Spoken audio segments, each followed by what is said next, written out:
présence ce matin. Mais que ton esprit règne maintenant et gouverne et dirige toutes choses encore. C'est toi qui règnes dans nos vies. Ton esprit se saisisse de chacun de nous. C'est toi qui contrôle nos vies. Disposer nos cœurs à t'accueillir dans nos et offrir ta parole dans nos vies.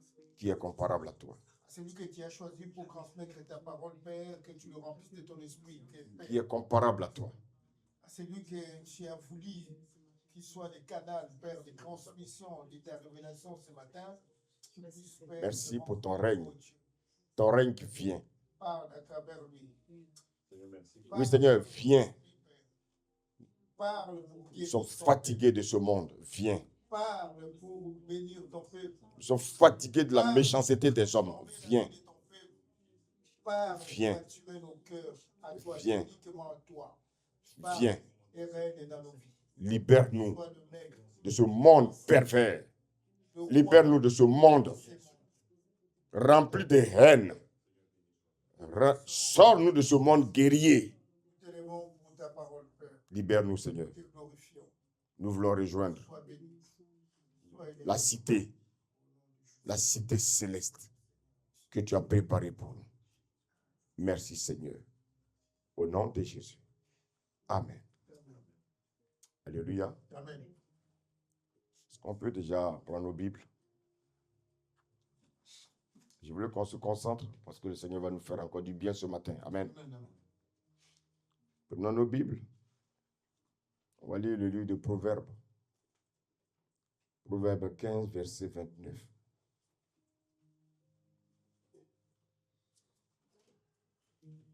Proverbe 15, verset 29. Amen.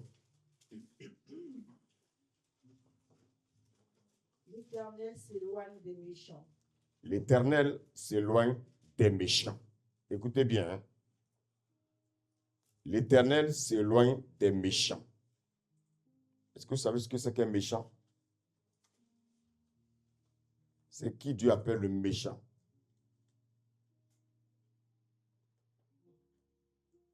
Vous ne savez pas ce que c'est qu'un méchant? C'est celui qui connaît la parole, qui la met pas en pratique. Merci. Celui qui connaît la parole, mais qui ne la met pas en pratique. On voit que même dans l'église de Dieu, il y a des méchants. Ceux qui refusent de mettre la parole en pratique, c'est ceux qu'on appelle les méchants. Est-ce qu'on peut fermer le truc, s'il vous plaît? Fermer complètement. Alléluia. On peut lire la suite? Mais il écoute la prière des justes. Donc, bien aimé, vous voyez que dans l'assemblée, il y a deux types de personnes. Il y a ceux que Dieu considère comme les méchants, c'est-à-dire ceux-là qui connaissent la parole et qui refusent de la mettre en pratique. Et les justes, c'est ceux-là, bien aimés, qui craignent Dieu, qui ont accepté le Seigneur et qui connaissent la valeur de sa mort à la croix. Avant de continuer ce message, je voulais avoir une pensée pour un pasteur, un homme de Dieu qui a perdu sa maman hier seulement. Hier, c'était le 7 juin 2025. Cette maman est décédée. Et au nom de l'Église et au nom de tout un chacun, nous voulons présenter nos condoléances au couple Christine et Pascal Lato, vraiment qui sont à Bordeaux, précisément à Gaillac, leur maman et leur famille, leurs sœurs, et que nous compatissons avec eux. Et ce qui nous réconforte, c'est que la maman était dans le Seigneur. Amen. C'est une victoire. Voici pourquoi, bien-aimés, quand les gens meurent dans le Seigneur, ils n'ont pas besoin de pleurer. On peut pleurer pour le païen. Pourquoi on pleure pour le païen? Parce que sa destination, c'est l'enfer. Mais quelqu'un qui meurt dans le Seigneur, on ne peut que se réjouir. Parce que Paul même dit, lorsqu'on lui a présenté le troisième ciel, il voulait sa mort. Il voulait retrouver Christ là-bas où il est. Amen. Donc vraiment, nous prions donc pour la famille afin que Dieu les fortifie et qu'il continue ce chemin difficile qui est la terre. Et nous tous, notre projet, c'est de retrouver le Seigneur. Amen. Amen. Donc, vous voyez que la Bible dit qu'il y a ce qu'on appelle le juste et ce qu'on appelle le méchant. Ma prière, c'est que tu ne sois pas un méchant. Pratique la parole. Alléluia. Alléluia. Amen. On va encore lire un autre passage. C'est Jean 9, verset 31. Regardez ce que le Seigneur nous dit. Amen. Amen. Nous savons que Dieu n'exauce point les pécheurs. Vous voyez, Dieu ne peut pas exercer les pécheurs. Alléluia. Dieu n'exauce pas le pécheur. Ce sont des choses qui sont écrites. Ce n'est ni mon grand-père ni ma grand-mère qui a écrit la Bible. Et je me demande même s'ils ont connu le Seigneur, ceux-là. Nous, on a eu la grâce aujourd'hui de connaître la vérité. Il ne faut pas que nous jouons avec cette vérité. Vous ne savez pas que ceux qui sont dans le monde, c'est pour eux que nous devons avoir de la compassion. Parce qu'ils sont aveuglés. Ils ont l'intelligence obscurcie. Et ils pensent que marcher selon la vanité de leur pensée, ils pensent que c'est ça qui va leur donner le bonheur, la victoire. Non. Le bonheur se trouve en Christ. Amen. Est-ce qu'on continue la lecture? Mais si quelqu'un l'honore et fait sa volonté, Vous voyez, non? Il y a deux choses ici. Il ne faut pas être un pécheur. Il faut être un enfant juste. Il faut l'honorer. Comment un chrétien peut honorer Dieu? En faisant sa volonté, en obéissant à sa parole, en ne raisonnant pas. On a trop de raisonnements dans nos églises. Oui, mais. Oui, mais. Avec le Seigneur, il n'y a pas de oui et de mais. Que ton oui soit oui et que ton non soit non. C'est pour ça que, frère, le Amen que nous disons est très important. Le Seigneur dit qu'il n'exauce pas le pécheur, mais il exauce celui-là qui l'honore. Alléluia. Et qui fait quoi? Qui fait sa volonté. Tu peux terminer.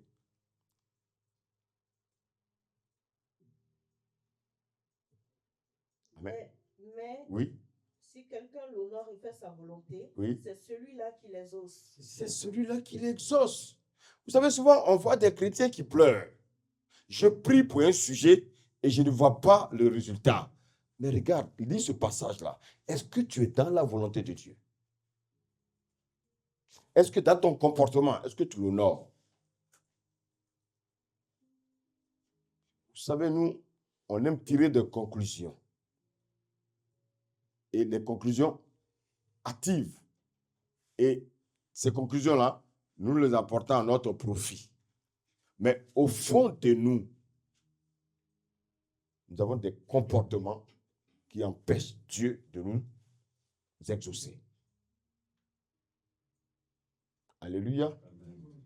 Frères et sœurs, moi, je ne suis simplement qu'un envoyé. Je ne suis qu'un serviteur.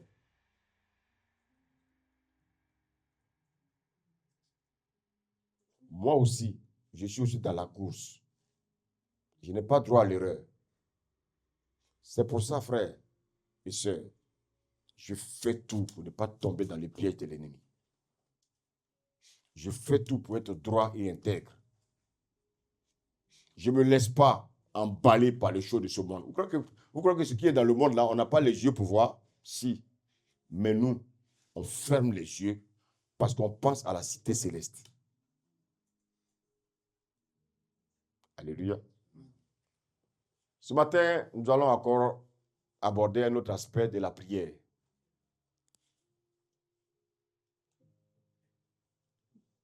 La puissance de l'adoration. La puissance de la louange. On va prendre le livre des Actes, Acte 12. On va lire le verset 1 au verset 7. Je veux qu'on ouvre tous nos Bibles. On va suivre, s'il vous plaît. Amen. Acte 12, verset 1 à 7. On y va. Vers le même temps, le roi Hérode se mit à maltraiter quelques membres de l'Église. Et il fit mourir par l'épée Jacques, frère de Jean. Voyant que cela était agréable aux Juifs, il fit encore arrêter Pierre. C'était pendant les jours des pains sans levain. Après l'avoir saisi et jeté en prison, il le mit sous la garde de 4 escouades et de 4 soldats chacune, avec l'intention de le faire comparaître devant le peuple après la Pâque. Pierre donc était gardé dans la prison, et l'Église ne cessait d'adresser pour lui des prières à Dieu. La nuit qui précéda le jour où Hérode allait le faire comparaître, Pierre, lié de 2 chaînes, dormait entre 2 soldats, et des sentinelles devant la porte gardaient la prison. Et voici, un ange du Seigneur survint, et une lumière brilla dans la prison. L'ange réveilla Pierre, en le frappant au côté et en disant, « Lève-toi promptement. » Les chaînes tombèrent de ses mains. Alléluia. Amen. Ah, my God. Vous savez, dans l'exercice de servir Dieu, nous allons connaître des persécutions. Nous allons connaître des tribulations. Les hommes vont nous critiquer. Les hommes à qui tu as fait du bien vont te traiter même de sorcier. Les hommes à qui tu as fait du bien, demain, tu vas devenir leur ennemi. Ils vont te traiter de tous les noms. Mais je voulais te rassurer ce matin pour te dire que tant que tu es dans la volonté de Dieu, tu es dans la victoire. Amen. La seule chose que tu dois faire, veille sur toi, veille sur ta langue, veille sur tes actes et veille sur tes pensées. Alléluia.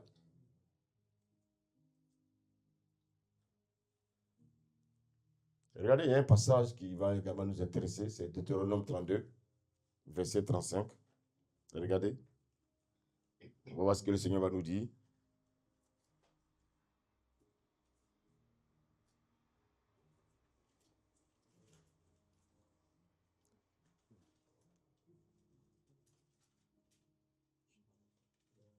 Rapidement, s'il vous plaît, oui.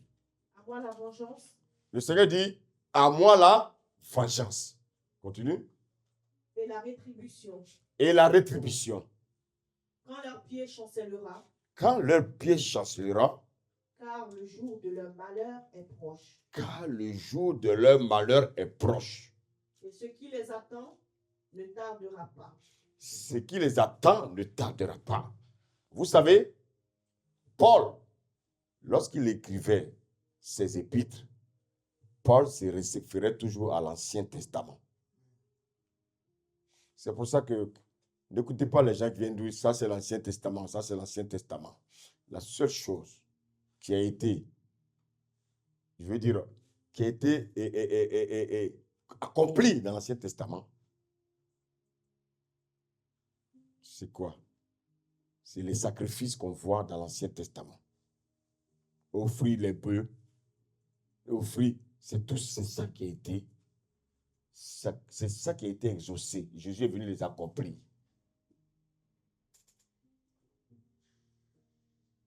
Alléluia. Vous savez, dans l'Ancien Testament, il y avait ce qu'on appelle la loi morale. Qui connaît encore d'autres lois? Les lois cérémoniales. Ce sont les lois cérémoniales. Et la troisième loi, c'était la loi civile. Je vous pose la question. Si les gens vous disent que l'Ancien Testament a été banni, est-ce que cela veut dire que lorsque Jésus dit tu ne déroberais pas, on peut dérober? Donc, il s'agissait de quelle loi? il s'agissait de la loi cérémonielle, où les gens devaient venir pratiquer bien, mais les sacrifices avec les animaux. Mais les animaux qu'on venait sacrifier, c'était simplement la préfiguration de Christ. Alléluia. En venant à la croix, il est venu accomplir ça. Allô? Donc, que personne ne vous tristesse. Ce passage qu'on vient de lire de Deutéronome 32, c'est de la parole de Moïse. Moïse, inspiré par le Saint-Esprit, il a écrit. Mais Paul aussi, quand il est venu, il va s'inspirer de cette parole-là et puis nous rappeler simplement ce que Moïse a dit. Et qu'est-ce que Paul a dit? Prenons Romains 12, versets 19 à 21.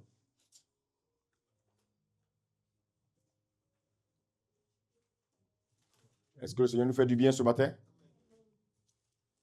Ne vous vengez point de vous-même. Vous avez vu, Paul s'est appuyé sur Deutéronome 32. Il n'a rien inventé. Même si aujourd'hui, en tant que serviteur de Dieu, si je reçois une révélation de Dieu, elle doit être biblique. Dieu n'invente plus rien. C'est pour ça qu'on doit faire attention au message qu'on écoute. Il y a des gens qui passent le temps à écouter 100 000 messages sur Internet. Mais comment toi, tu peux être stable? Tu peux pas être stable. Tu es un sacrificateur. Écoute le message de ton sacrificateur. Amen. Les messages que nous prêchons ici, ce ne sont pas des choses inventées. Nous les prêchons sous l'inspiration divine. Et ce sont des choses qui sont réelles, bibliques. Parce que je pense que quelqu'un qui est conscient, un homme de Dieu qui est conscient, il ne peut pas chercher que les enfants de Dieu périssent en enfer. Nous prions. Nous sommes là pour vous aider à retrouver, bien aimé, la vision céleste. Et cette vision céleste-là qui va nous conduire où? Qui va nous conduire dans la cité céleste. Vous savez, nous sommes étrangers et voyageurs sur cette terre. Beaucoup veulent déjà acquérir la terre. Non, on ne peut pas régner sur cette terre sans le roi des rois. Dites Amen. Il y aura des ordres. Un royaume sans un roi, il y aura le désordre. Notre roi des rois, c'est Christ. C'est pour ça que c'est lui. Lorsqu'il viendra établir son royaume sur terre, nous serons ses administrés autour de lui. Il y a des gens qui vont confier des tâches. Il y a des gens qui vont confier même des villes. C'est ça qui nous intéresse. Ce n'est pas avoir des jets privés sur la terre ici, actuellement. Qu'est-ce qu'un pasteur fait avec un jet privé? Avoir de beaux bâtiments qu'on appelle l'église. Frère, qu'est-ce qu'on va faire avec un beau bâtiment? Les pôles là, ils n'étaient pas dans des beaux bâtiments. Vous allez voir tout à l'heure. Les pierres là, frère, c'était le dernier de les soucis. Mais aujourd'hui, les hommes de Dieu, ils mettent seulement l'accent sur le matériel. Il faut que tout soit beau. Frère, on n'a pas besoin de ça. Au lieu que ton église soit beau, ton bâtiment soit beau, je te recommande que ton cœur plutôt soit beau. Dieu veut des cœurs qui sont beaux, pas des bâtiments qui sont beaux. Mais si ton bâtiment est beau et que ton cœur est noir, à quoi ça sert? À quoi ça sert? Que vos cœurs soient des cœurs qui sont blancs. C'est ça que le Seigneur attend de nous. Donc ici, Paul ne fait que réitérer ce qu'il a déjà lu dans l'Ancien Testament, dans l'Ancienne Alliance. Continue la lecture, s'il te plaît. Ne vous vengez point vous-même, bien-aimés, mais laissez agir la colère. Car il est écrit, à moi la vengeance, à moi la rétribution, dit le Seigneur. Donc c'est le Seigneur qui doit nous venger. C'est le Seigneur qui va nous récompenser. C'est le Seigneur qui va récompenser aussi nos ennemis. Ce n'est pas nous.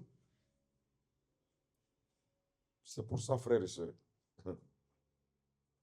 votre orgueil là, il faut l'enlever, le jeter. Et soyez des hommes simples. Dieu a besoin des gens qui sont simples. Si tu n'aimes pas ton frère qui est à côté de toi, tu ne peux pas me dire que tu aimes Dieu. Le Seigneur dit que tu es un menteur. Comment tu peux aimer quelqu'un que tu ne vois pas? et celui que tu vois, tu n'aimes pas, et tu dis que tu aimes Dieu. Non. Soyons vraiment des chrétiens réels. Alléluia. Est-ce que tu peux continuer le verset 20? Regardez. Mais si ton ennemi a faim, donne-lui à manger. S'il a soif, donne-lui à boire. Oui. Car en agissant ainsi, ce sont des charbons ardents que tu amasseras sur ta tête. Chaque fois que tu fais du bien à celui qui est considéré comme ton ennemi, le Seigneur dit quoi?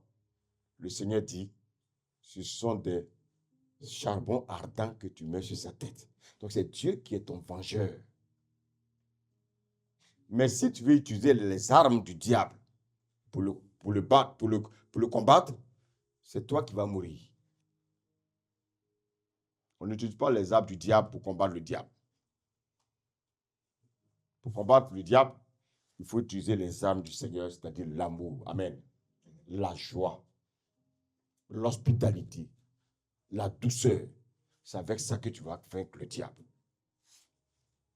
Vous voyez ici, Pierre était dans l'exercice de son ministère.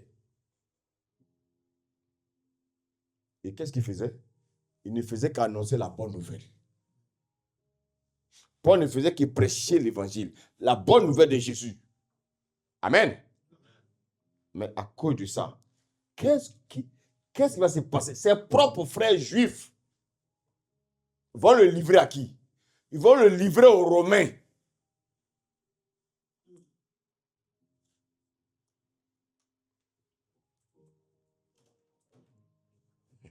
Amen. Amen. Et vous avez vu, il y avait la persécution. Ils avaient déjà tué Jacques. Jacques, c'était le chef de l'église. Ils vont le tuer. Et là, on nous dit que c'était dans la période des fêtes sans levain. Nous avons tous compris ici, on a vu l'enseignement, alléluia, où nous, chrétiens, ne devons pas fêter la Pâque. Pourquoi? Parce qu'actuellement, nous sommes dans la célébration de ce qu'on appelle les pains sans levain. Ça veut dire quoi? Ça veut dire qu'il faut pratiquer la bonne parole de Jésus. C'est ça, les pains sans levain. Ce n'est pas une fête où on va aller danser. Non. Pendant que nous obéissons à la parole de Dieu, nous sommes en train de pratiquer la fête des pains sans levain. Amen.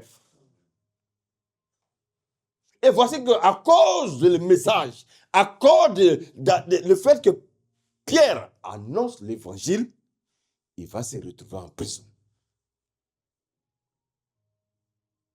Vous voyez qu'en fait, moi je me pose la question de savoir si vraiment les hommes de Dieu du 21e siècle annoncent vraiment l'évangile.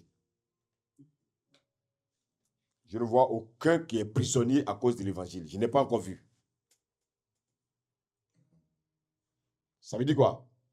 Est-ce que notre manière de prêcher ne diffère pas de celle de Paul?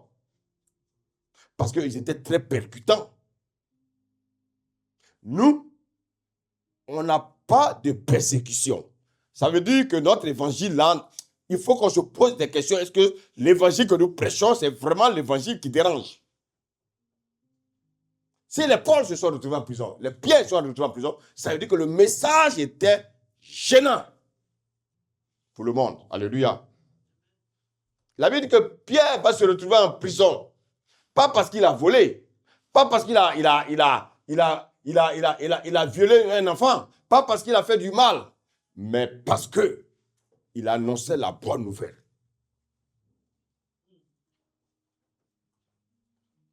Amen. Est-ce qu'on peut lire le verset? On va revenir là donc dans acte 12. On va lire le verset 4. Regardez.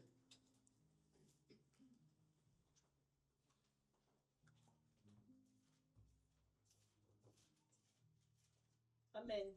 Amen. Après l'avoir saisi et jeté en prison. Normalement, tous les hommes de Dieu, les véritables là, on doit tous nous mettre en prison. Pendant qu'on sont prêchés là, la police arrive et dit, vous dérangez. Le message que vous prêchez là, ça ne nous arrange pas. Prison. Il y en a combien qui sont en prison aujourd'hui? Ceux qui sont en prison, c'est ceux qui ont escroqué les gens. Ceux qui sont en prison, c'est ceux qui ont violé des filles dans les églises. Parce que frère, vous savez qu'il y a des pasteurs malheureusement qui violent les enfants de Dieu dans les églises. C'est dommage. Continue la lecture.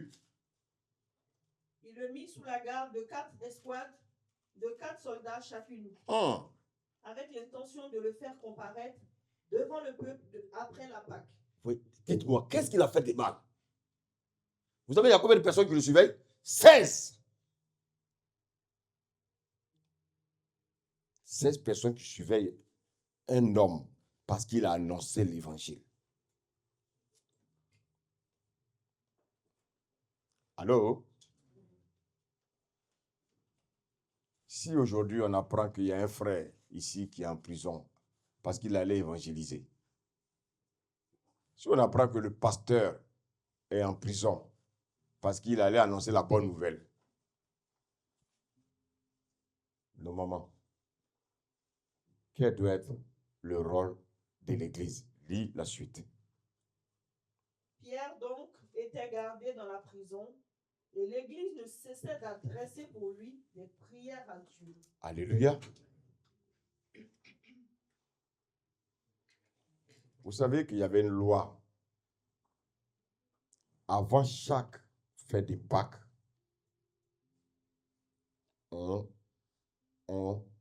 les gens tiraient au sort quelqu'un qu'on devait libérer et quelqu'un qu'on devait exécuter. C'est ce qu'ils ont fait au temps de Jésus. Vous vous rappelez? C'est pour ça qu'ils ont proposé entre Jésus et Barabbas. Mais Barabbas, qui était un assassin, ils ont demandé qu'on le libère et qu'on exécute Jésus. Et c'est ce que les gens attendaient pour pouvoir également livrer Pierre. Mais l'Église ne dormait pas. L'Église a passé son temps à intercéder. C'est ça qu'on appelle l'intercession. Prier pour Pierre. Frère, nous ne sommes pas là pour nous d'abord. Nous sommes là pour les frères et sœurs qui sont avec nous. Dites amen. Tu dois d'abord prier pour ton frère avant de prier pour toi. Ils ne dormaient pas. Ils ont commencé à prier pour Pierre. Parce que Pierre était en prison. Ils ont vu ce qui est arrivé à Jacques. Ils ne veulent pas que ça arrive à Pierre. Frère, les gens se privaient. Ils se privaient de ce qu'ils organisaient chaque journée. Et qu'est-ce qu'ils faisaient? Ils étaient en train de passer le temps dans la prière. Frères et sœurs, ce qui arrive aux autres peut arriver.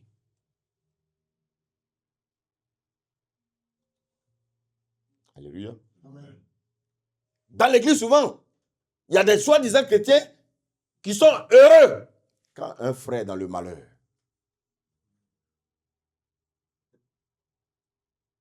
C'est bien fait pour lui. Comment un enfant de Dieu qui dit qu'il a reçu l'Esprit de Dieu peut avoir cette pensée? Il est heureux parce que son frère est en prison. Cet homme-là, il a pour père le diable. On dit toute l'église, on n'a pas dit, on dit toute l'église priait pour Pierre. Voici ce que Dieu attend de nous. Ce n'est pas le bavardage. On bavarde trop dans l'église et on ne fait rien pour Dieu. Chacun vient à l'église pour lui-même. L'individualisme a gagné l'église. Toi, tu veux être exaucé et puis tu ne pries pas pour ton frère qui est dans la situation difficile.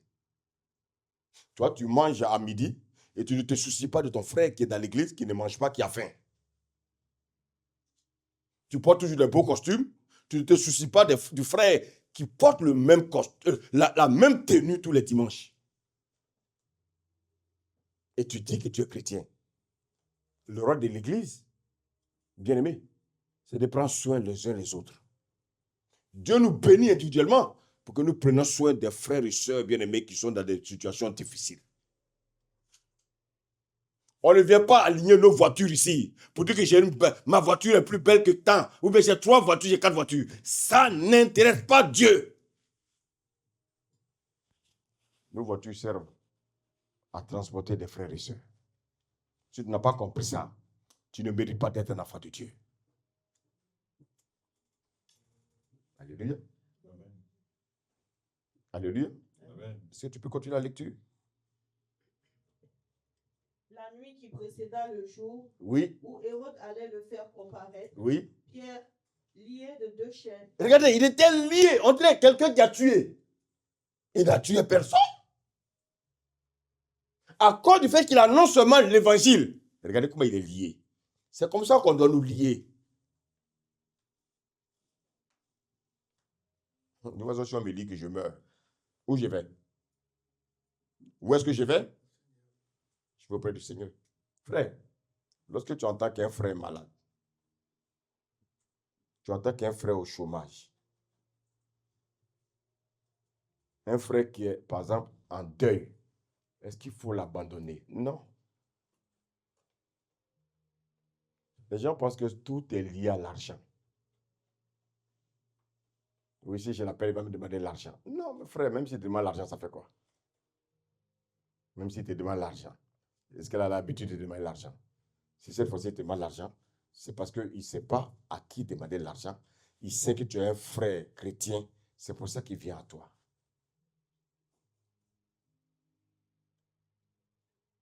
La Bible dit de pleurer avec ceux qui pleurent. Aujourd'hui, nous pleurons avec notre frère, le pasteur Atto. Le Seigneur, c'est une recommandation. Réjouissez avec vous avec ceux qui se réjouissent et pleurez avec ceux qui pleurent.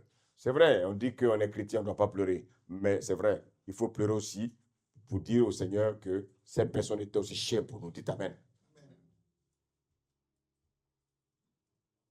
Regardez, Hérode était un ennemi des chrétiens. Mais est-ce que, à votre avis, quelle était la prière que les chrétiens, les chrétiens au temps de Pierre adressaient à Dieu? Est-ce que dans leur prière, envoyez le feu sur Hérode, envoyez le feu sur Hérode, envoyez le feu sur Hérode? Non. Hérode là, Dieu aussi a besoin de sauver son âme. Regardez, quelle est la prière à votre avis que ces personnes-là adressent à Dieu pour que Pierre soit libéré? Parce que, bien aimé, leur volonté, ce n'est pas de tuer les gens, mais notre volonté, c'est que les gens soient gagnés. La maman que tu traites de sorcière, le papa que tu traites de sorcier, là, Dieu aussi, il a besoin d'être gagné. N'envoie pas le feu sur lui pour qu'il meure.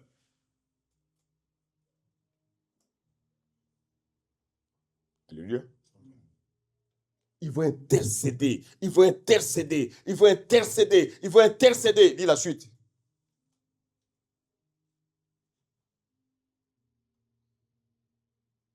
Pierre, lié de 2 chaînes, dormait entre 2 soldats, et des sentinelles devant la porte gardaient la prison. Et voici, un ange du Seigneur survint. Voici un ange du Seigneur. Fait quoi? Survint. Je veux que tu te retiennes bien. On parle ici d'un ange du Seigneur qui survint. Je vous ai dit la dernière fois que les anges sont des serviteurs. Ils sont au service de Dieu. Voici pourquoi on ne doit pas adresser des prières aux anges. Ange Gabriel, ange Michael, ange quoi. Ça, ceux-là qui font ça, ils sont dans l'erreur. On ne prie pas, on n'invoque pas un ange. On ne prie pas les anges. On prie le Père au nom de qui? Jésus. On prie Marie? Est-ce qu'on prie Marie? Donc ceux qui prient Marie là, ce sont des idolâtres.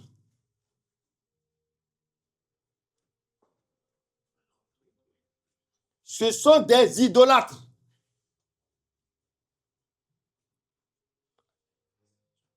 Alléluia. On va lire la suite. Et une lumière brilla dans la prison. Regardez, pendant que le peuple de Dieu, l'église est en train de prier. Allô? Pierre était dans la prison. Mais ses frères ne l'ont pas abandonné. Frère, écoutez, c'est-à-dire, quand nous venons à l'église, là, vivons la vie de Dieu. Ne soyons pas des hypocrites. Normalement, le problème d'un de tes frères doit même te donner l'insomnie. Pendant qu'ils étaient en train de prier, ils passaient leur temps à prier. Ah, Dieu écoutait leurs prières. Ils n'ont pas demandé la mort de leur ennemi. Ils ont demandé que le Seigneur libère Pierre pour qu'il continue sa mission. Alléluia. Et la Bible dit, Dieu va envoyer un ange. Dieu, il va envoyer un ange. C'est Dieu qui envoie les anges. Ce n'est pas nous qui appelons les anges.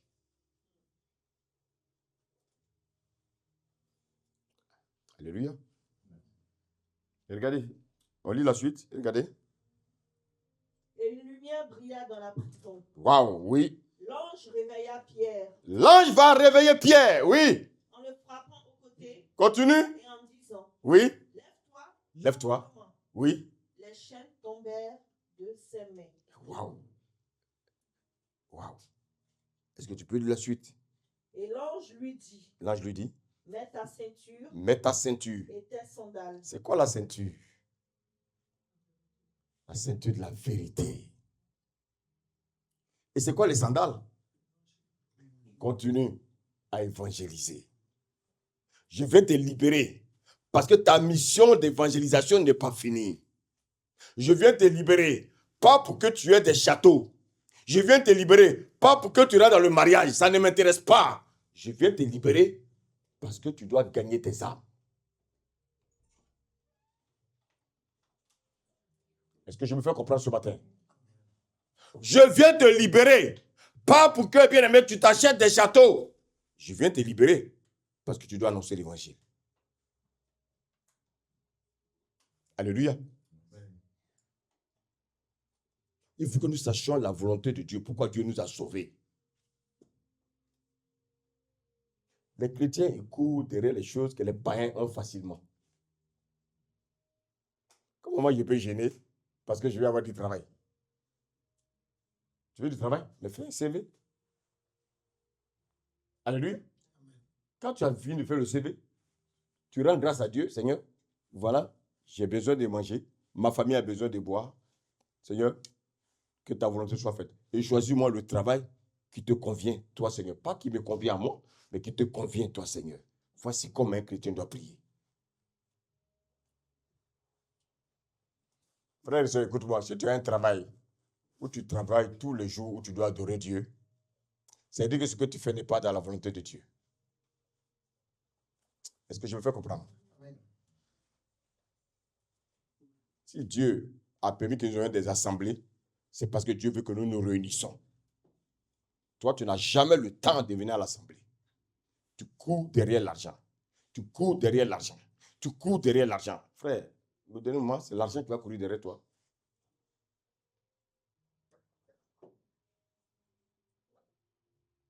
Vous pouvez la ici, là, qui veut dire qu'il n'aime pas l'argent? Non, qui dit qu'il n'a pas besoin d'argent? Nous avons tous ici besoin d'argent. Parce que ce monde nous l'impose. Mais aimer l'argent, ça devient un délit. Un délit spirituel. Aimer l'argent, c'est dangereux pour notre salut. Est-ce que quelqu'un me suit ce matin? Nous avons besoin d'argent. Frère, c'est normal. Voici pourquoi, bien aimé, Dieu permet que vous travaillez. Vous travaillez pour que, bien aimé, vous pouvez subvenir à vos besoins, mais aussi vous occuper aussi de son œuvre. Cherchez premièrement le royaume. D'abord, cherchez le royaume. Alléluia. Je vous ai dit que j'allais faire un enseignement sur la loi de la sémaille et des récoltes. Vous allez voir qu'en fait, ce que vous pensez, ce n'est même pas ce que Dieu pense. Malheureusement, il y a des pasteurs qui viennent mentir aux enfants de Dieu. Il n'y a pas longtemps, j'ai appris, il paraît que ce pasteur-là, il est en prison. Oui, on peut être en prison pour des motifs bizarres.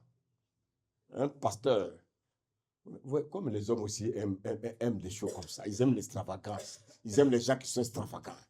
Un pasteur, pour venir prier pour toi, tu dois payer 300 € avant qu'il se déplace. Et les gens payent. Hein.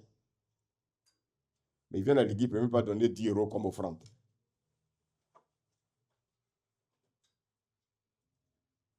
Ce pasteur-là, il a violé une fille dans l'église, on l'a attrapé, il est en prison. Il est en France ici. J'étais le nom, mais il est ici en France. Vous allez vous aimer les gens qui aiment s'exhiber. Nous, on n'a pas besoin de s'exhiber. Le peu que Dieu nous donne là, on se contente de ça. Et dans ça, on aide encore les gens qui sont autour de nous. Alléluia. Est-ce qu'on peut continuer la lecture? Et l'ange lui dit, mets ta ceinture et tes sandales. La première vocation d'un chrétien, c'est d'évangéliser. Tu es pasteur, tu es évangéliste, tu es prophète, tu es apôtre, je ne sais quoi. La première chose que Dieu attend de toi, c'est d'évangéliser. Arrêtez de rester dans nos salons là et puis jouer les serviteurs de Dieu. Non, le serviteur de Dieu doit sortir de son cadre. C'est dans le monde qu'on gagne les âmes. Dans l'église, ce n'est pas dans l'église qu'on gagne les âmes. C'est dans le monde qu'on gagne les âmes. Voici pourquoi la Bible dit, Jésus parcourait les villes. Il allait de ville en ville, de village en village. Aujourd'hui, il y a combien de pasteurs qui parcourent les villes en ville? Il y a combien de pasteurs qui parcourent même leur propre quartier? Pour parler de Jésus, ils sont combien? Tous veulent devenir riches. Tous veulent avoir des jets privés. Tous veulent avoir, ils veulent avoir un nom. La Bible dit au commencement, les gens voulaient se donner un nom. Qu'est-ce que Dieu a fait? Qu'est-ce que Dieu a fait à Babel? Il a mis une confusion. Il a mis une confusion. Et c'est pour ça que, frères et sœurs, ne cherchons pas à avoir un nom. Cherchons plutôt à proclamer le nom de Jésus. Est-ce qu'on peut lire la suite? Et il fit ainsi. L'ange lui dit encore, enveloppe-toi de ton manteau et suis-moi. Le manteau, c'est quoi? Le manteau, c'est l'onction. Alléluia. Enveloppe-toi de ton manteau. Enveloppe-toi de ton onction. Parce que Dieu t'a donné l'onction. Pas pour que tu restes en prison. Dieu t'a donné l'onction pour que tu ailles ventiler le message. Alléluia.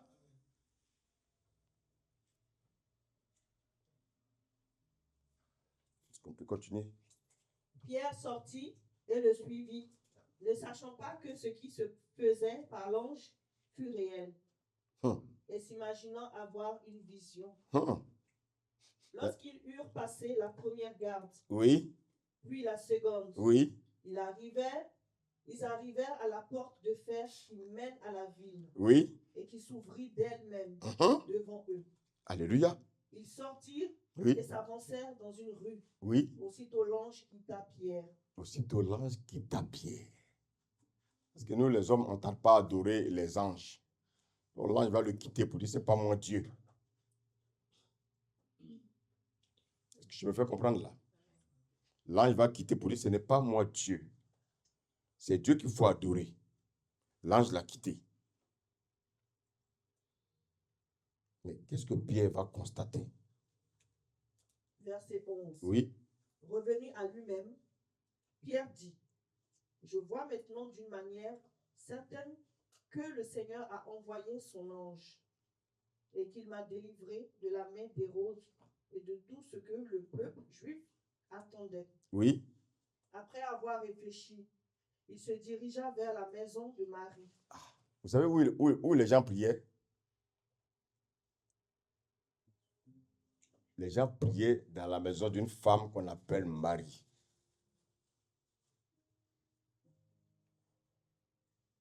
Oui, donc ce n'est pas affaire de bâtiment. Bâtiment scintillant. Dieu n'a pas besoin de ça. Est-ce que vous me suivez là ce matin?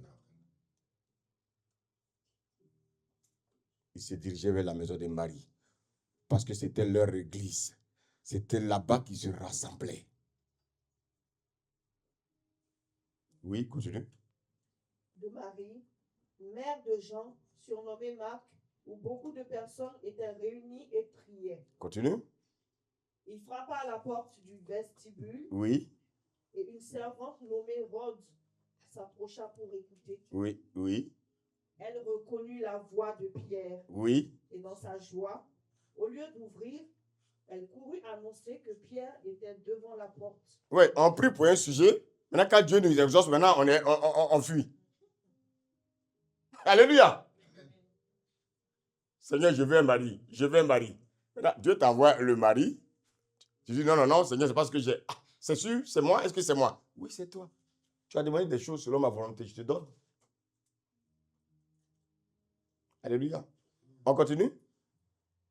Ils lui dirent, tu es folle. Mais elle affirma que la chose était ainsi. Oui, même dans la prière, il y a des gens qui sont incrédules. Dans l'église, il y aura toujours des gens incrédules. Ils disent qu'ils adressent des prières à Dieu, mais dans leur cœur même, ils ne croient pas. Alléluia. Continue. Et ils dirent, c'est son ange. Cependant, Pierre continuait à frapper. Ils ouvrirent et furent étonnés de le voir. Oui. Pierre, leur ayant de la main, fait signe de se taire. Très bien. Leur raconta comment le Seigneur l'avait tiré de la prison. Pierre vient maintenant, qu'est-ce qu'il fait? Il commence à rendre, il vient pour glorifier le Seigneur. Alléluia. Il vient rendre gloire à Dieu. Il vient bien aimer faire une action de grâce. Il vient rappeler comment Dieu l'a sauvé. Il vient élever le nom de Jésus. Amen. Chaque fois que Dieu fait quelque chose dans notre vie, il faut qu'on vienne rendre témoignage. Il ne faut pas cacher les choses, frère. Tu viens rendre gloire à Dieu. Tu ne veux pas rendre gloire à un homme. Amen. Maintenant, regardez. C'est pour ça que tout à l'heure, la Bible dit, la vengeance ne nous appartient pas à nous. Alléluia. La vengeance et la rétribution, c'est l'affaire de Dieu. Quand Pierre a été libéré, on continue au verset 20, verset 20, verset 24. On y va. Hérode avait des dispositions hostiles à l'égard des Tyriens et des Sidoniens.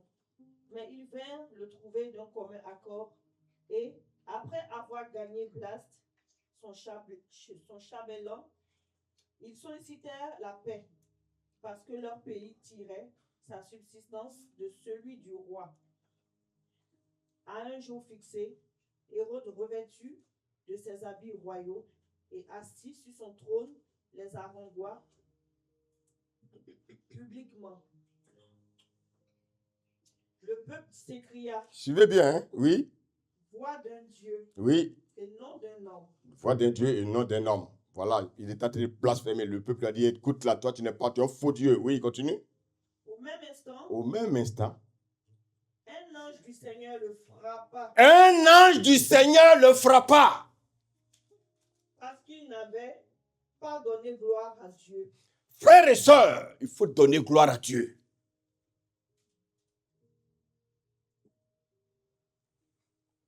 Les gens ont prié pour que Pierre soit libéré.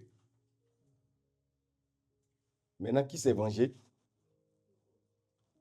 Qui s'est vengé? Tu lis et tu me dis que c'est Hérode. Hérode va se venger comment? Alléluia. Qui s'est vengé? À qui la vengeance? Mais alors, vous me dites autre chose.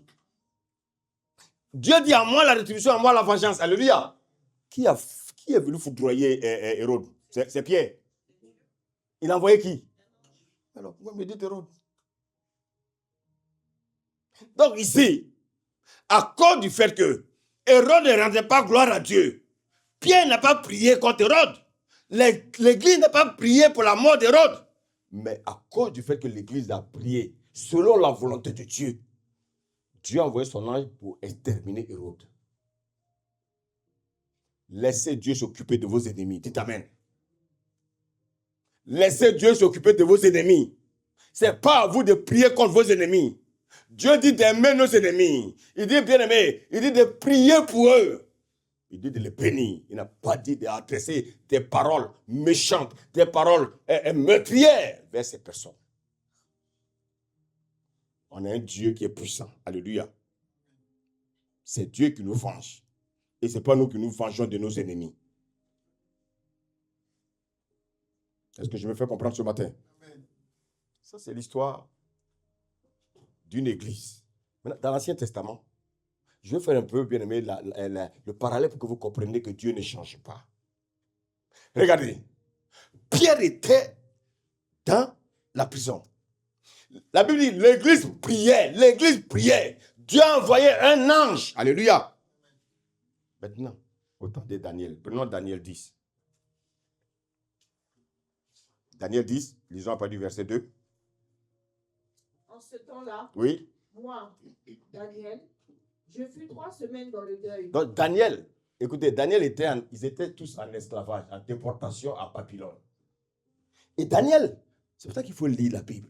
Daniel, pendant qu'il feuilletait la parole de Dieu, il feuilletait, bien aimé, l'ancienne alliance, il s'est rendu compte que Jérémie, le prophète Jérémie, avait reçu de la part de Dieu qu'après 70 ans, le peuple allait être libéré. Mais après 70 ans, le peuple est encore en esclavage, en déportation. Qu'est-ce qu'il va faire? Il va se lever. Lui seul, hein? Ça veut dire quoi? Frère et soeur, tu peux te lever toi seul pour prier pour ton église. Tu peux te lever toi seul pour prendre le fardeau de ton église. Daniel va prendre le fardeau du peuple. Il va chercher à savoir, à connaître la volonté de Dieu. Pour que Dieu, bien aimé, le dirige, Dieu le conduise, afin que ce peuple-là sorte de Babylone. Alléluia. Amen. Lis la suite. Je ne mangeai aucun mets délicat. Donc, il était en jeûne. Oui. Il n'entra ni viande, ni vin dans ma bouche. Continue. Et je ne moignis point jusqu'à ce que les 3 semaines fussent accomplies. Donc, ok. Donc, il a passé 3 semaines dans le jeûne. Ça fait 21 jours sans manger de viande, sans manger. Amen. Regardez ce qu'il nous dit. Le verset 5. Mais avant de lire le verset 5, vous savez, le jeûne, ce n'est pas le jeûne qui résout nos problèmes. Le jeûne ne résout pas le problème des gens. Ce n'est pas parce que je jeûne que Dieu va m'exaucer. Hein. Non, non, non, il faut enlever ça de votre tête. Quel est le rôle du jeûne? Le jeûne nous permet d'avoir la direction de Dieu. Je donne un exemple. Madame, tu veux faire du commerce? Ne te lève pas comme ça pour aller faire le commerce parce que les autres font le commerce. Prends un moment de jeûne et puis demande la direction de Dieu. Dieu va te répondre pour te dire si tu dois faire le commerce ou bien tu dois faire une autre activité. Est-ce que je me fais comprendre? Je donne encore un autre exemple. Tu cherches du travail. Tu as des possibilités de rentrer dans des structures. Demande la direction de Dieu pour savoir dans quelle structure tu dois rentrer. Le jeûne là, ce n'est pas le jeûne qui va toucher le cœur du patron là-bas pour qu'il me prenne. Le jeûne va me permettre de m'orienter dans la structure qui me sied, la structure qui rentre dans la volonté de Dieu. Est-ce que vous me suivez? Est-ce que vous m'avez compris? Est-ce qu'il y a des gens dans cette salle? Vous m'avez compris? On ne prie pas au hasard. On ne jeûne pas au hasard. On ne jeûne pas parce que mon voisin est en train de jeûner. On jeûne parce qu'on veut comprendre certaines choses. Amen.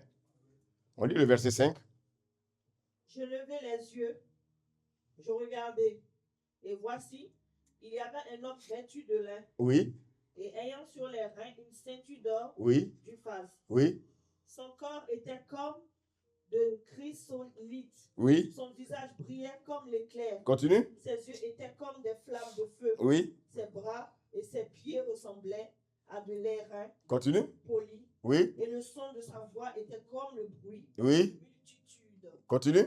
Moi, Moi. Daniel, Oui, je vis seul la vision. oui. Et les hommes qui étaient avec moi ne la virent point. Mhm. Mais il fut saisi d'une grande frayeur. Et il prit la fuite pour se cacher. Mhm. Je restai seul et je vis cette grande vision. Les forces manquaient. Mon visage changea de couleur et fut décomposé. Mhm. Et je perdis toute vigueur. J'entendis le son de ses paroles. Et comme j'entendais le son de ses paroles, je tombai, frappé d'étourdissement. la face contre terre. Alléluia. Dieu a envoyé qui à Daniel? J'ai entendu là, oui. Un ange. Je m'en vais quelque part. Je veux que vous suivez bien. C'est pour ça que je vous demande de suivre. Regardez. Tout à l'heure, quand l'église a prié, Dieu a envoyé qui? Quand Daniel a prié, Dieu a envoyé qui? Un ange. Alléluia. Vous allez voir que si vous lisez l'histoire, à la fin, Daniel va être exaucé. Amen. Dieu ne va pas l'exaucer le premier jour.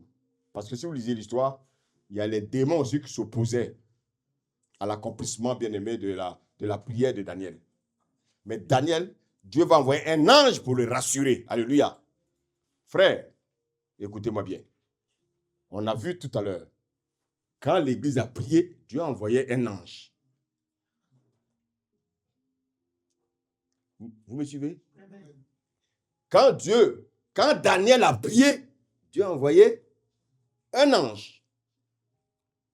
On va aller maintenant allons dans Acte 16.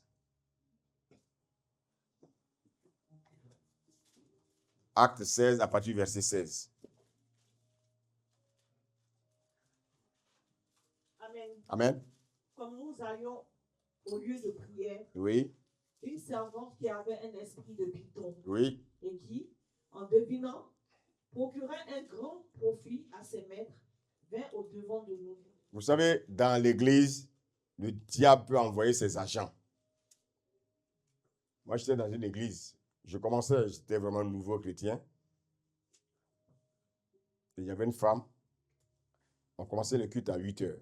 Il y avait 2 cultes, entre 8 heures et 10 heures, et de 10 heures à midi. Mais moi, j'allais au culte du matin, très tôt. À partir de 9 heures, la femme là commençait elle commençait à donner des paroles. Chaque dimanche, à 9 heures, tout le monde se tournait vers elle. Je venais d'arriver, moi, je ne comprenais rien. Et à la fin, on va découvrir que cette femme avait un esprit de python. Comment on peut savoir que quelqu'un a l'esprit de python? Alléluia. Comment je peux savoir que telle personne a un esprit de python? Léa, viens t'asseoir à côté de comment on appelle, de Luc. Lève-toi.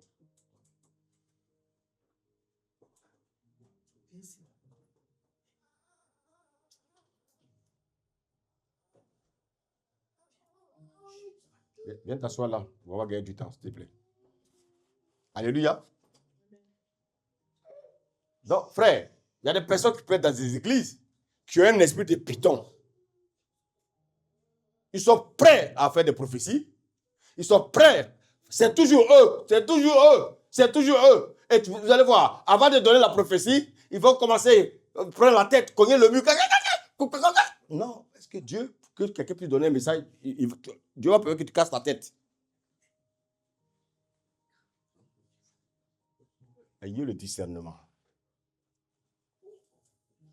Dieu, avant que tu donnes un message, tu dois trembler sur toi et puis casser une chaise. C'est-à-dire chaque dimanche, tu dois casser une chaise avant de donner un message. Et donc, le diable avait envoyé, il y avait des gens dans la ville là, qui avaient envoyé cette femme-là dans l'église. Et cette femme-là, quand elle prophétisait pour les gens lui donnaient de l'argent. Et quand elle sortait, les gens monnaient, ils récoltaient ce qu'elle gagnait. Frère, faisons attention, frère. Nous sommes dans un temps où les gens qui aiment les prophéties, qui aiment les paroles de connaissance. Frère, l'église en a besoin, c'est vrai. Mais il y a le discernement pour savoir ce qui est vrai et ce qui est faux. Amen. On continue la lecture. Verset 17. Et se mit à nous suivre, Paul et nous. Elle criait, ces hommes sont les serviteurs du Dieu très haut. Et ils vous annoncent la voie du salut. Bon. Paul était dans la ville pendant un moment. Et chaque jour, elle répétait la même chose. Mais on sait qu'il est un homme de Dieu. Mais chaque jour, tu as répété la même chose. Paul a vu l'esprit qui l'animait. Lis la suite. Elle fit cela pendant plusieurs jours. Regardez, oui. Paul, fatigué, se retourna. On est fatigué des fausses prophéties. On est fatigué des fausses visions. Il y a trop de visions charnelles, les visions diaboliques. Il y a des gens, c'est eux sûrement qui ont des visions. Vous savez, souvent, il faut faire très attention. Hein. Souvent, au lieu de prier pour nous-mêmes, on prie pour que Dieu montre la vie des gens. Est-ce que vous me suivez? Toi, tu pries pour la vie d'une soeur dans l'église ou d'un frère dans l'église. Et puis, automatiquement, Dieu te montre la vie de la personne. Frère, Dieu ne fonctionne pas comme ça. Dieu n'est pas à notre service. Dieu va te montrer ce qu'il a envie de te montrer. Est-ce que quelqu'un me suit? C'est pas parce que je vais aller dire oui, Seigneur, montre-moi la vie de tel frère. Et puis quand je vais aller, automatiquement, je fais des prières, Dieu me montre. Ça, c'est un esprit de python.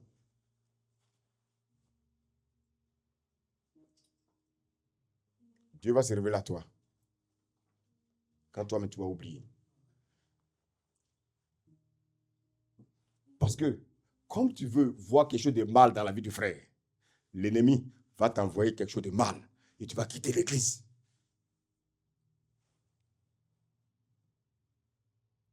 Allô? Dans une église où il y a la vérité, le diable, qu'est-ce qu'il fait? Il envoie un ange qui vient là, il prend. Ah, la soeur, tu as vu?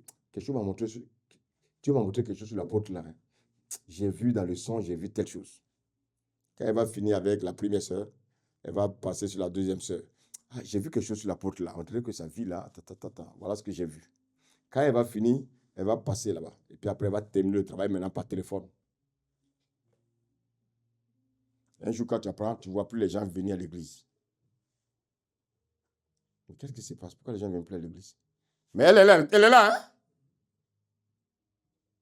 hein? Est-ce que quelqu'un me suit? Elle est là. Elle fait partie des gens, mais elle-même, elle est là. S'il vous plaît, ayez le discernement. Beaucoup sont retrouvés dans le monde à cause de ces fausses visions et de fausses prophéties. Ayez le discernement. Vous savez comment on reconnaît un arbre? Par ses fruits, pas par ses branches. Pas par ses branches, par ses fruits. L'homme de Dieu, là, c'est quand il prêche, là, est-ce qu'il prêche la parole? C'est l'essentiel. C'est ça que je veux, pas autre chose. On peut lire la suite? Paul, fatigué, se retourna. On est fatigué des faux, là, oui. Et dit à l'esprit, je t'ordonne, au nom de Jésus-Christ, de sortir d'elle. Est-ce que vous avez vu comment il a prié? Vous avez vu comment il a prié? Avec autorité, mais avec quel nom? Avec le nom de Pierre? Voilà. Avec le nom de Marie. Paul a chassé le démon avec le nom de Marie. Paul a chassé le démon avec un ange. Non! Il a chassé le démon. C'est au nom de Jésus. La Bible dit dans Colossiens 1. Il dit quoi? Colossiens 3, 17. Il dit, tout ce que vous faites, faites-le au nom de Jésus. Oui, quand on vous enseigne, ce sont des choses bibliques. On n'est pas là pour inventer des choses.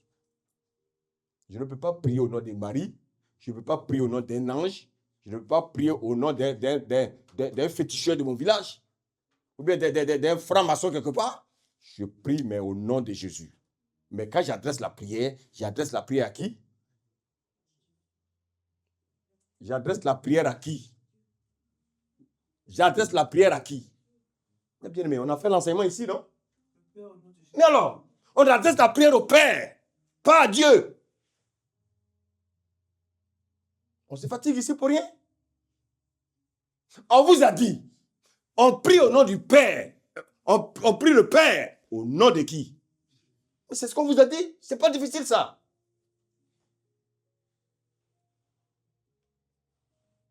Dieu, ça veut dire quoi? Dieu, ça ne veut rien dire. Parce que tout le monde a un Dieu. Le féticheur a un Dieu. Le marabout a un Dieu. Les musulmans ont un Dieu. Le nom là, c'est Jésus.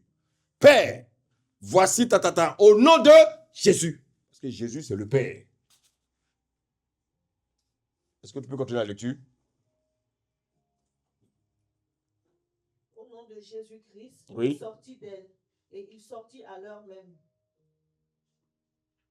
Continue. Verset 19, les maîtres de la servante, voyant disparaître l'espoir de leur bien, se saisirent de Paul et de Silas. Vous avez vu tout à l'heure, non? Il y a des gens qui sont dans le monde, il envoie la femme là tous les dimanches. Et quand elle fait les prophéties, parce qu'il y a des gens qui aiment ça.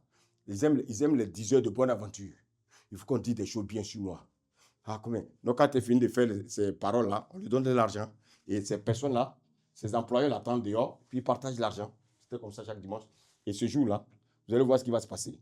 Paul, il va chasser l'esprit là. L'esprit qui fait que la femme va faire les prophéties là.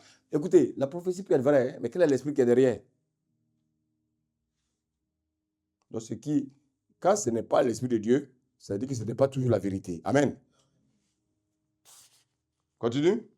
Et les traînèrent sur la place publique devant les magistrats. Parce que Paul a chassé le démon. Ils ont attrapé Paul et Silas. Ils vont les mettre en prison. Continue, tu vas voir, on va voir quelque chose. Ils les présentèrent au prêteur. Oui. En disant, ces hommes troublent notre ville. Saute tout ça et puis et lis verset 23. Après qu'on les eut chargés de coups, Oui. ils les jetèrent en prison, Oui. en recommandant aux geôliers de les garder sûrement. Donc, il y a toujours quelqu'un qui les garde. La suite, verset 25. Vers le milieu de la nuit, Paul et Silas prièrent et chantaient les louanges de Dieu. Et les prisonniers les entendaient. Tout à coup, il se fit un grand tremblement de terre. Waouh, oui. En sorte que les fondements de la prison furent ébranlés. Oui. Au même instant, toutes les portes s'ouvrirent. Waouh. Et les liens de tous les prisonniers furent rompus. Alléluia. Je ne sais pas si vous avez suivi quelque chose comme moi. Qu'est-ce que Paul et Silas ont fait dans la prison? On reprend. Qu'est-ce qu'ils ont fait dans la prison? Ah, il y a quelque chose que j'ai entendu. Ils ont prié et ils ont...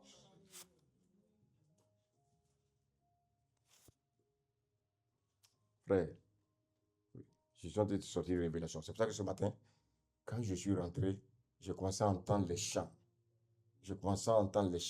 Pendant que toute l'église chantait. Je disais, Seigneur, vraiment, tu es un Dieu qui parle.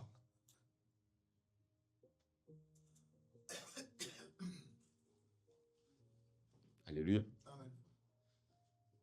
Vous avez vu Pierre et Paul et Silas, ils étaient en prison. Est-ce qu'on a dit qu'ils étaient en train de pleurnicher? Est-ce qu'on a dit qu'ils étaient en train de murmurer? Non. Est-ce qu'ils ont accusé quelqu'un? Est-ce qu'ils ont envoyé le feu contre ceux qui les ont mis en prison? Ils ont fait quoi?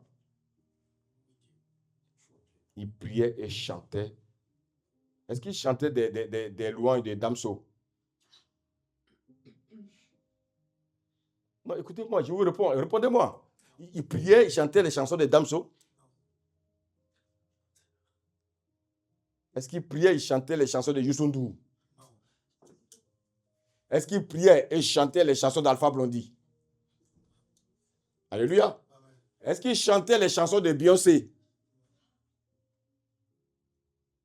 C'est ce que vous aimez. Vous êtes des chrétiens. Voici ce que vous écoutez dans vos voitures, dans vos maisons, dans vos portables.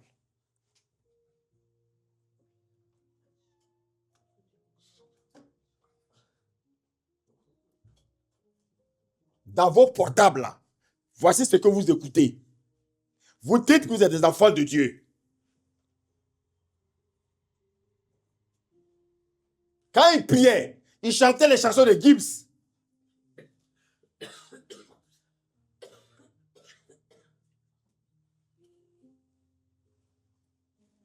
Alléluia. Est-ce que tu peux me reprendre le verset 25 là? Ils chantaient quoi? Vas-y. Vers le milieu de la nuit, Paul et Silas priaient et chantaient les louanges de Dieu. Les louanges de Dieu. Pas les louanges du monde.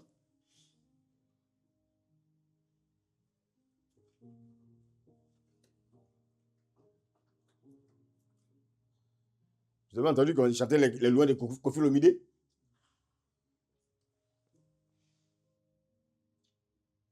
ils chantaient les louanges de Dieu. Un chrétien doit chanter les louanges de Dieu, pas les louanges de Satan.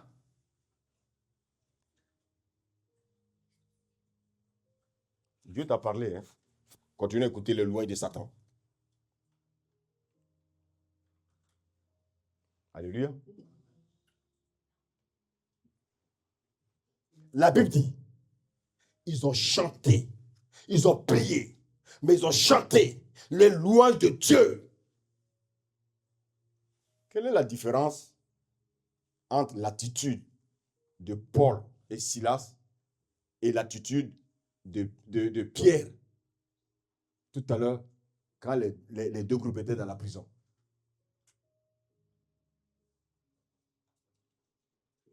Quelle est la différence que vous faites?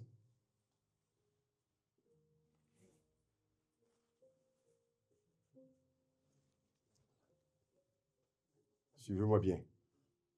Quand Pierre était dans la prison, l'église faisait quoi?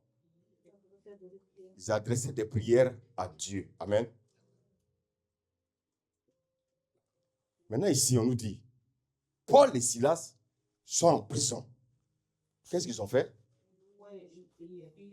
Ils louaient et ils priaient. Quelle est la différence?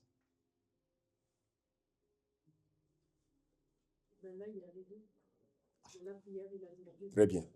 Donc, suivez-moi bien. Paul et Silas, ils ne sont pas contentés seulement de prier, mais ils ont fait quoi? Donc, chanter des louanges de hymnes de Dieu.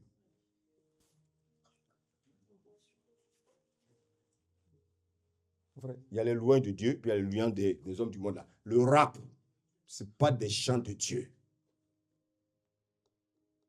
Toutes les chansons du monde là, ça peut être beau à écouter, mais quel est l'esprit qui est derrière? Satan les inspire. Parce que frère, vous voyez les jeunes là, à 23 ans, on dit il est mort. Ah, un jeune, un grand artiste comme ça, il est mort à 23 ans. Pourquoi? Parce que dans le pacte avec le diable, il doit briller dans ce monde-là, mais à 23 ans, il est conscient qu'il doit mourir. Il a fait un choix. Et c'est ces gens-là, leur musique que vous écoutez.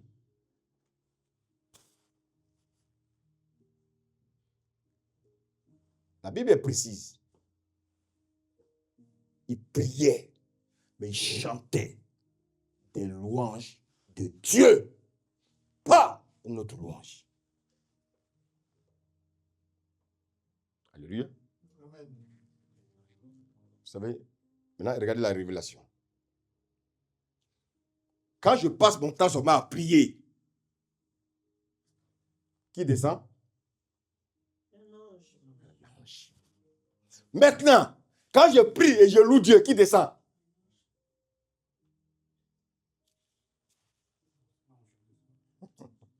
Alléluia. Quand je prie, c'est un ange qui descend. Le psaume 22, verset 3.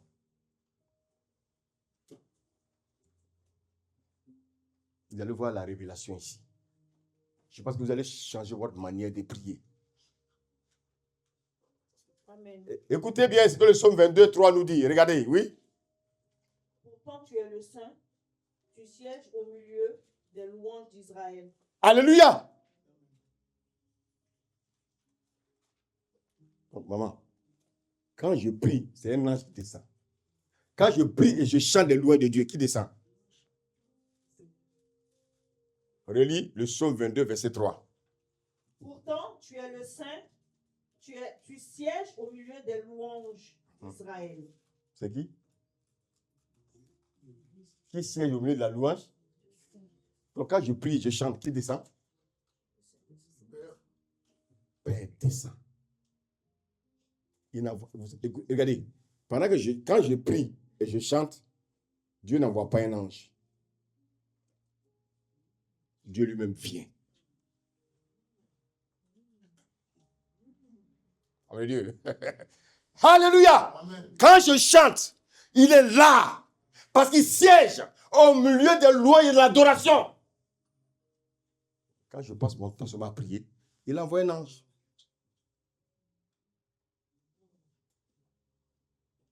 Quand tu es dans la cuisine, tu es en train de faire la cuisine, et puis tu chantes des louanges, il est là. Parce que lui, il aime là où il y a la louange et l'adoration. Quand c'est seulement la prière, il envoie un ange. Quand c'est la prière avec la louange, il descend lui-même. Alléluia. Et comme au temps de l'Ancien Testament, les gens n'avaient pas le Saint-Esprit, ils descendaient. Mais maintenant, toi, tu as le Saint-Esprit, qu'est-ce qu'il fait? Il agit lui-même. Il n'envoie pas un ange. Alléluia. Donc, frère, tu choisis de prier seulement ou bien tu choisis de prier et louer le Seigneur? C'est à toi de voir. Qu'est-ce que tu fais? Prier, c'est bien. Mais prier et louer Dieu, c'est mieux. À partir d'aujourd'hui, change ta manière de prier. Prie. Mais n'oublie pas d'adresser les louanges, alléluia, les louanges à ton Dieu. Frère, je vous pose la question. Dans une société, tu préfères rencontrer le sous-directeur ou bien le directeur? Est-ce que tu veux rencontrer la secrétaire ou bien tu veux rencontrer le directeur? C'est à toi de choisir. Donc, pour rencontrer le directeur, voici les dispositions. Pour rencontrer la secrétaire, voici notre disposition. Le Seigneur me dit, tu veux que moi-même je vienne régler ton problème? Pendant que tu pries, ça ne suffit pas. Si tu pries seulement, j'envoie un ange. Mais si tu pries et loues, qu'est-ce que je fais? Moi-même Dieu, je viens résoudre ton problème. C'est pour ça que dans les deux premiers exemples, quand quand l'église a prié pour Pierre, Dieu a envoyé un ange. Dieu ne se déplace pas pour des choses comme ça. Non. Lui-même n'agit pas. Il envoie un ange. Tout à l'heure dans Daniel, on dit ils ont jeûné et prié. Il n'y a pas eu de chant. Il envoie un ange. Mais là où Dieu voit que tu pries et tu commences à le louer, l'adorer, le louer, l'adorer, c'est lui Dieu maintenant qui agit. Frères et sœurs, quelle est l'attitude qui est meilleure pour toi? Quelle est l'attitude que tu choisis? Est-ce que tu veux seulement prier? Mais tu veux prier et louer le Seigneur. Pas n'importe quelle louange, mais les louanges de Dieu. On va terminer avec un chronique, 2 Chroniques 20. On va voir une autre histoire là.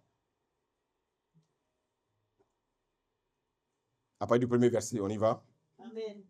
Oui. Après cela, les fils de Moab et les fils d'Ammon, et avec eux des Moanites, marchèrent contre Josaphat pour lui faire la guerre. Donc, Josaphat, c'est le roi de Juda. Les Ammonites qui sont, bien aimés, des ennemis, veulent attaquer le peuple de Josaphat. Amen. Continue.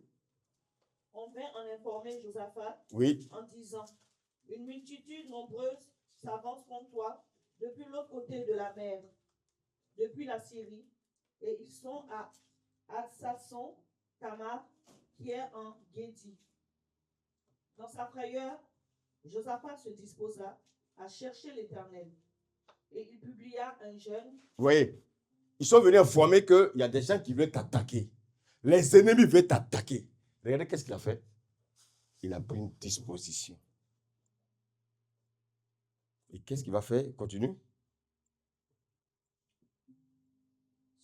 Dans sa frayeur, Josaphat se disposa à chercher l'Éternel, Oui. et il publia un jeûne. Je vais vous donner un conseil. Quand vous avez un problème, ne pleurnichez pas. Quand vous avez un problème, ne cherchez pas à accuser quelqu'un.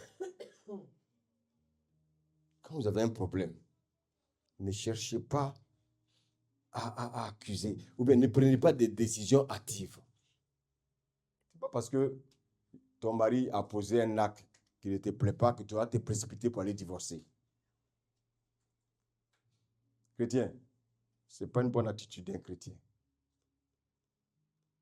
Ton mari a posé un acte, tu ne sais même pas quel est ça, tu ne connais même pas ses problèmes. Tu ne sais même pas qu'est-ce qu'il traverse. C'est pour ça que dans une famille, il faut être vraiment uni. Quels que soient les problèmes. Quoi. Je ne cherche pas à avoir raison. Je ne cherche pas à juger. Mais je cherche à voir la profondeur. La Bible dit que 2 valent mieux qu'un. Si 2 hommes s'accordent à me demander à Dieu une chose, moi, Dieu, j'exauce. Mais regardez souvent dans les couples chrétiens, on passe notre temps à faire autre chose au lieu de rechercher Dieu ensemble. Ça ne va pas, il y a des problèmes. On est dans un monde difficile. Prenons-nous par la main. Qu'est-ce qui ne va pas? Adressons-nous à Dieu. Dieu est là pour régler tous nos problèmes. Mais vous allez voir, il y a des familles, des couples, où tout de suite, l'ennemi leur envoie une pensée, il faut divorcer, et puis tout de suite, ils vont aller encore dépenser de l'argent pour aller voir des juges. Faisons attention. Nous sommes dans ce monde. Les problèmes seront là, toujours là. Je crois qu'on a tous ceux qui sont assis ici, là, qui veulent dire qu'il n'y a pas de factures qui attendent. Est-ce que Dieu ne sait pas qu'on a des factures? Faisons confiance au Seigneur. Amen. Amen. Faisons confiance au Seigneur. Et s'il y a un problème, faisons comme Josaphat. Il n'a pas pleurniché. Il n'a pas accusé quelqu'un. La Bible dit, il va chercher la face de Dieu. Je vous en prie. Je connais des couples qui se sont déchirés pour des incompréhensions. Ils se sont déchirés pour les choses de ce monde. Nous sommes des enfants de Dieu. Mettons notre confiance en Dieu. On peut traverser des situations difficiles, mais ayons foi en Dieu. Amen. Amen. Alléluia. Amen. Faisons confiance en Dieu. Et donc, je reviens dans mon histoire. Oui, vas-y. Et il publia un jeûne pour tout Juda. Regardez, vous avez vu? C'est pour ça qu'on a besoin dans nos pays, on a besoin des présidents comme Josaphat. Des présidents qui craignent Dieu. Mais on nous a mis dans nos pays des monstres. On a dans nos pays des envoyés du diable. Donc quand le pays va en tourment, le pays a des problèmes, aucun n'ose dire mettons-nous en jeûne pour chercher la face de Dieu, ou bien mettons-nous en jeûne pour chercher la direction de Dieu. Ils sont tous nos présidents. S'ils avaient cette révélation, le peuple n'allait pas souffrir. Alléluia. Amen. Regardons la suite. Qu'est-ce qui va se passer? Judas s'assembla pour invoquer. Vous avez vu? Quand le président de Juda, quand le roi de Juda a annoncé le jeûne, tout le monde s'est mis à jeûner. Imaginez-vous en France, le président qui dit, oui, il faut que tout le peuple jeûne. Il n'ose même pas. Parce qu'il n'est pas un enfant de Dieu. Et je pèse les mots, lui-même il est conscient. Et nous, on le sait. Les véritables enfants de Dieu le savent. C'est pour ça qu'on a besoin, à notre tête, des hommes qui craignent Dieu. Et quand on a des gens qui craignent Dieu, frère, ce ne sont pas toutes les lois qui passent. Dans une maison, il faut que le père des familles craigne Dieu. Il faut que la mère craigne Dieu. Et ça, ce sont des éléments fondamentaux avant toute chose. Ce sont des éléments fondamentaux avant toute chose. Ne nous laissons pas distraire. Ça, c'est un véritable roi. C'est ce roi-là qu'ont besoin tous les pays. Des rois qui, devant des situations difficiles, cherchent la face de Dieu. Frère, quelle que soit la situation que tu traverses, oh, je t'en prie. La Bible dit, rien ne nous arrive que Dieu ne permet. S'il y a quelque chose qui arrive dans nos vies, c'est parce que Dieu a permis. Et pourquoi Dieu a permis ça? Posons-lui des questions. Il va nous répondre. Dieu répond toujours. Ne nous emballons pas à prendre des décisions qui vont demain nous créer des problèmes. Vérifions.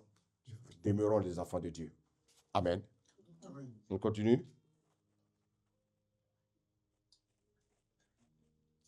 On dit que tout Judas est en train de prier. On n'a pas dit le pasteur seul est en train de prier. Donc, quand il y a un problème dans une assemblée, que ce soit le pasteur prie. Tout le monde prie. Le pasteur n'est pas en train de manger des grosses viandes là-bas. C'est le peuple seulement qui prie. Tout le monde prie. Tout le monde s'humilie devant Dieu. Continue. Judas s'assembla pour invoquer l'Éternel, et l'on vint de toutes les villes de Juda pour chercher l'Éternel. Vous avez vu? C'est comme ça que doit fonctionner un pays. C'est comme ça que doit fonctionner une église. Vous voyez ici, on parle de Judas, on parle du peuple. C'est un peu le peuple de Dieu. C'est un peu l'église. Et à sa tête, par exemple, un pasteur. Le pasteur ne peut pas dire au peuple gêné pendant que moi, je suis en train de me faire masser. Non. Tout le monde doit s'humilier devant Dieu. Alléluia.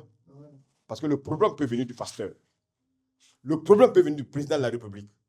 Le problème peut venir d'un frère ou une soeur dans l'église. Mais pas pour autant chercher à accuser les uns aux autres. Non. Non. On continue la lecture.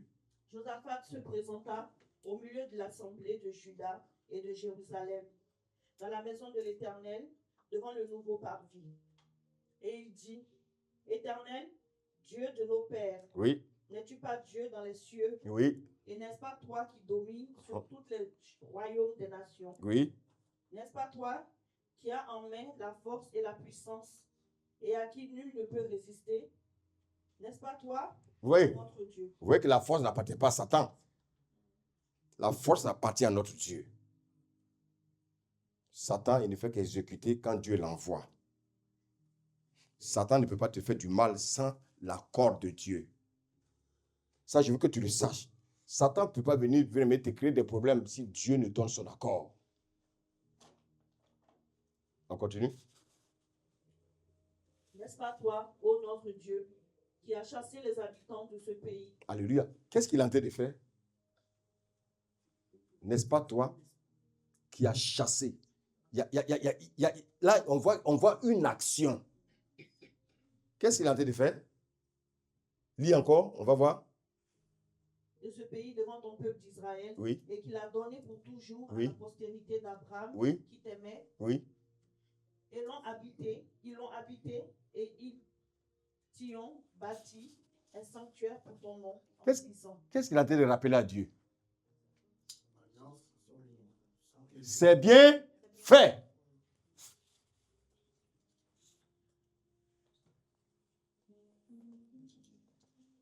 Tu sais quelle est la différence entre la louange et l'adoration?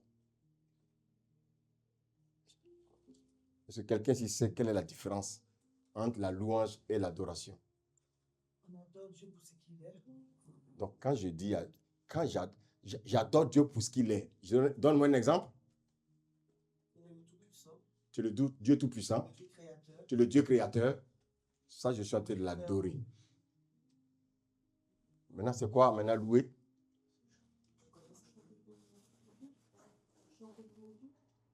Oui, c'est bien.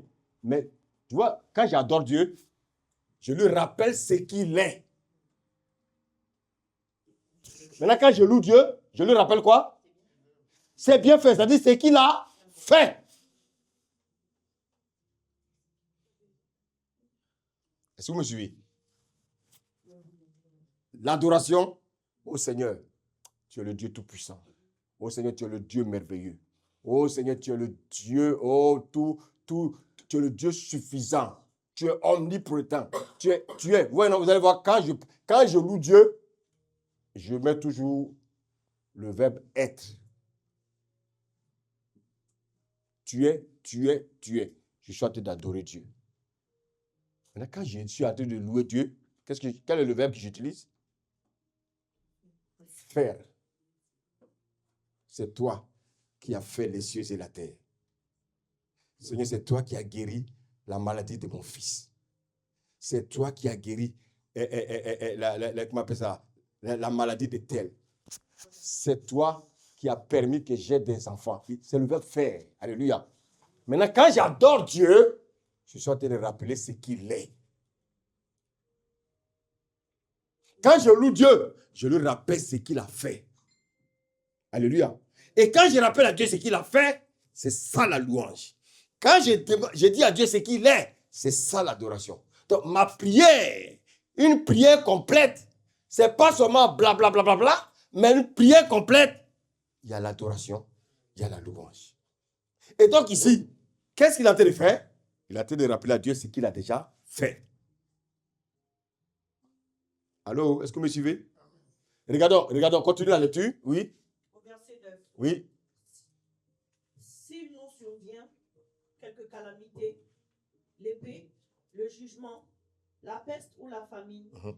nous nous présenterons devant cette maison Oui, et devant toi. oui.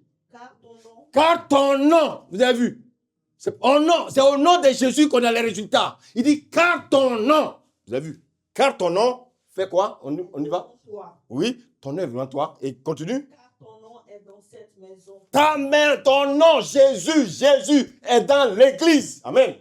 Parce que l'église, c'est la maison de Dieu. Amen. Continue. Nous crierons à toi Maintenant, qu'est-ce qu'il a fait? Il a été de rappeler à Dieu. Nous crierons à toi. Et puis quoi? du sein de notre détresse Oui. et tu exauceras. Tu exauceras, tu feras. Amen. Tu sauveras. C'est ça la louange. Donc là, il a été de rappeler à Dieu ses bienfaits. Et comme tu as déjà fait, tu feras. Amen. Seigneur, c'est toi qui as guéri ma fille. Il y a un autre enfant qui est malade. Oh Seigneur, c'est toi qui avais guéri Anaël. Seigneur, je sais que tu vas encore guérir Enzo. Dieu dit, quand c'est comme ça, Dieu dit, ah, il est en train de me louer. Il faut que je descende, il faut que je vienne moi-même. Moi-même, je vais agir. Je n'envoie pas un ange. Alléluia. Tu continues, s'il te plaît?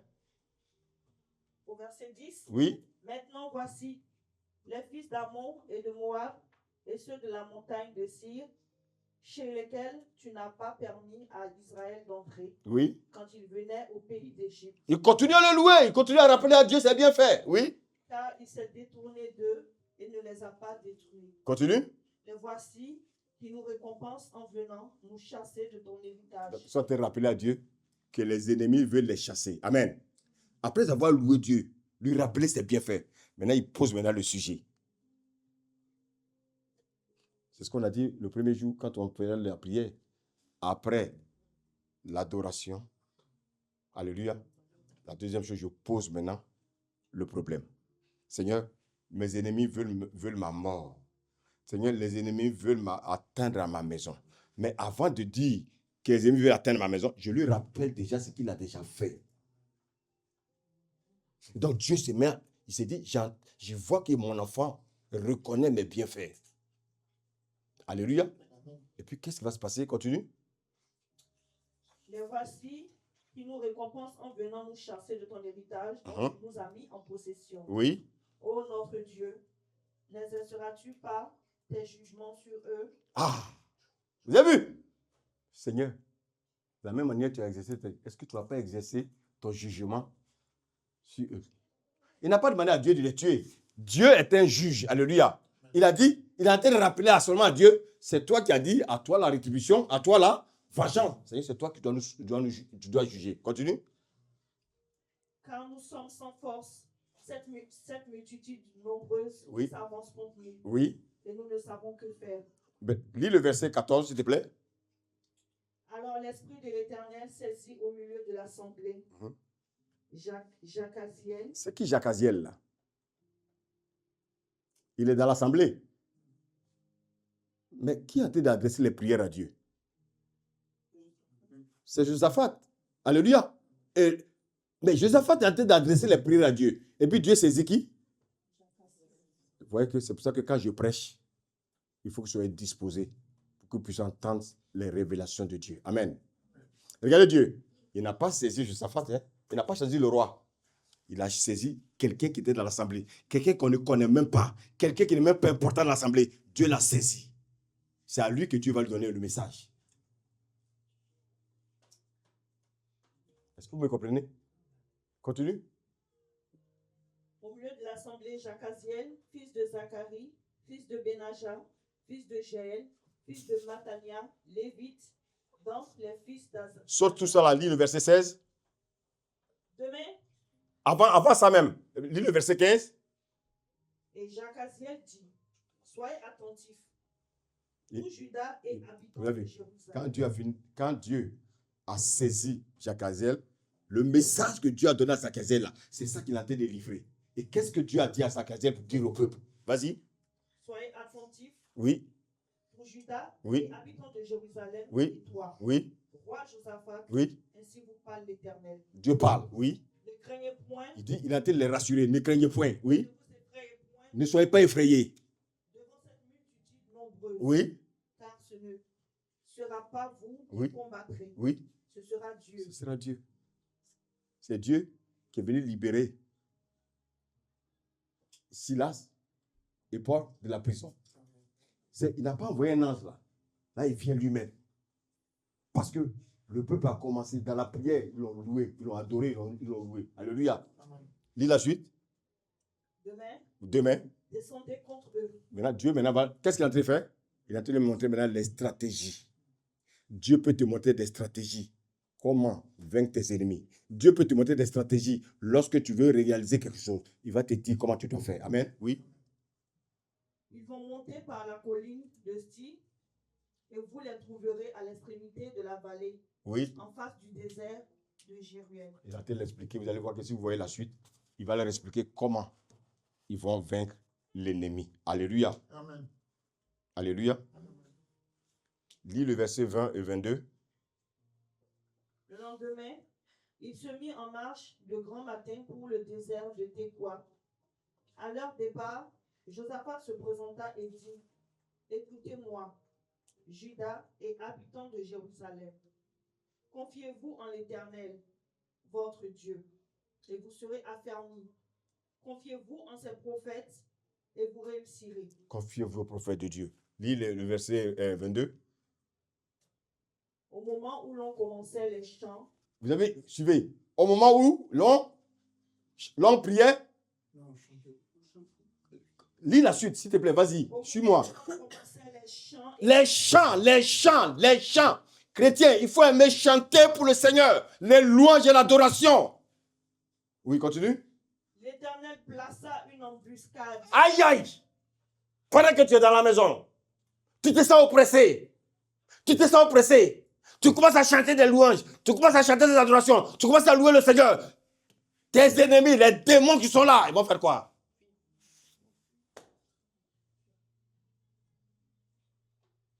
Frères et sœurs, la Bible est vraie.